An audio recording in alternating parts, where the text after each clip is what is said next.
এই লিচুর বাগানের ভিডিও দেখে তোমরা প্রচুর কমেন্ট করেছো যে এটা কোথায়, তোমাদের কি লিচুর বাগান আছে? তো আজকে তোমাদের সাথে পুরো ভ্লগটা শেয়ার করব এবং দেখাবো এই লিচু কিভাবে হারভেস্ট করা হয়। সো হ্যালো এভরিওয়ান, আমি রচনা, তোমরা সবাই কেমন আছো? তো আজকে দুপুরবেলা বেরিয়ে পড়েছি চন্দননগর যাওয়ার জন্য, যেখানে রয়েছে প্রচুর পরিমাণে লিচুর চাষ। আমাদের শ্যামনগর থেকে খুব একটা দূরে না, এই গঙ্গাটা পার করলেই চন্দননগর। দেখো জলের ওপরে নৌকাটা কত সুন্দর লাগছে, তাই না? আর এটা হচ্ছে আমার একটা কাকা, এই কাকার বন্ধুর রয়েছে লিচুর বাগান। এই যে ওপরে দেখো গাছে লিচু হয়ে রয়েছে। ফাইনালি আমরা চলে এসেছি আমাদের ডেস্টিনেশনে। আর এখানে এসে তো আমি অবাক হয়ে গেছি, মানে গাছে এত পরিমাণে লিচু হয়েছে। দেখো আমাদের বাড়ির কাছেই যে এত পরিমাণে লিচুর চাষ হয়, সত্যি আমি জানতাম না। এই গরমের সময় এটা প্রত্যেকেরই প্রিয় একটা ফল। তোমরা অনেকেই বলেছো এগুলো কেউ চুরি করে না, আমরা হলে তো চুরি করে খেয়ে নিতাম। আসলে এই এলাকায় প্রায় প্রত্যেকেরই লিচুর বাগান রয়েছে বা দুটো তিনটে গাছ রয়েছে। এছাড়াও সব সময় প্রায় এখানে লোকজন থাকে এবং রাতের বেলা পুরো বাগানে লাইট জ্বালিয়ে দেওয়া হয়, যাতে কোনো পাখি বা বাদুড়ে এই ফলগুলোকে নষ্ট করতে না পারে। এবার চলো এই সুন্দর লিচু বাগানের মালিকের সাথে কথা বলা যাক। কাকু, এই লিচু গাছগুলো আপনার?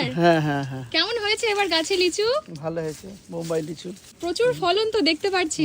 খুব ভালো ফলন হয়েছে। দাম আছে ভালো? হ্যাঁ, 2,500 3,000 টাকা হাজার। আজকেই 2,500 টাকা দেওয়া হয়েছে। আচ্ছা, আজকেও পাড়া হবে লিচু? হ্যাঁ, আজকেও পারা হবে।